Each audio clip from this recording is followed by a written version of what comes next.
Madam Speaker, I yield myself such time as I may consume. The gentleman is recognized. Madam Speaker, let me say it really pains me to listen to the minority leader say that no attempt has been made to resolve the differences on this legislation. I can't think of a single bill in this Congress where the Democratic leadership has been reaching out to the Republican side of the aisle on a daily basis. There have been so many meetings.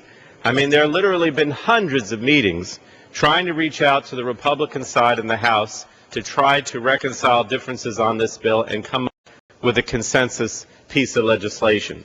The Republicans in the Senate have always been willing. They've been out there to meet. Some Republicans here in the House have been as well, but the leadership on the Republican side has not been. And so I think it's very unfortunate that, as it's stated today, that that has not been the case. We've been reaching out constantly, and I defy anyone to say differently. Now, Madam Speaker, today, for the second time this year, President Bush turned his back on the health care needs of 10 million children. It was just 2 months ago when the President vetoed the Children's Health Insurance Program Reauthorization Act, which had passed both the House and the Senate with overwhelmingly bipartisan support.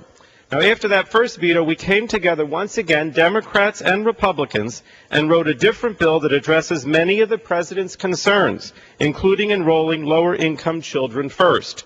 Today, President Bush vetoed this second effort, saying that it was almost identical to the first bill. And I would say it was not, and the President knows better.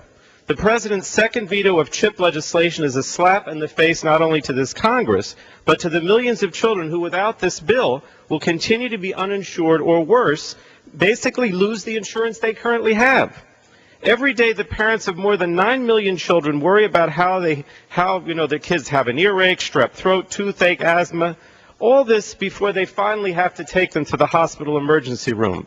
And the President seems satisfied with the status quo. In fact, in the past, he has stated that every American has access to health care because they can always go to the emergency room.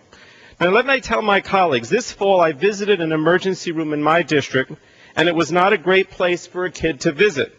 It's a scene of trauma. Children are forced to share space with people who have overdosed on alcohol or drugs.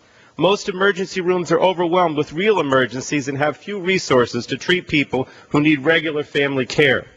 Now, the beauty of SCHIP is that children get to see a doctor on a regular basis. And the President is deluding himself if he doesn't think this veto is going to hurt millions of children. And those members voting to sustain the President's veto are just as guilty of turning their backs on millions of children who will be denied regular visits to see a doctor. I urge my Republican colleagues to vote their conscience. Let's override the President's veto so that we can ensure that 10 million children receive the health care they need to grow up healthy and strong. This is the right thing to do for our country.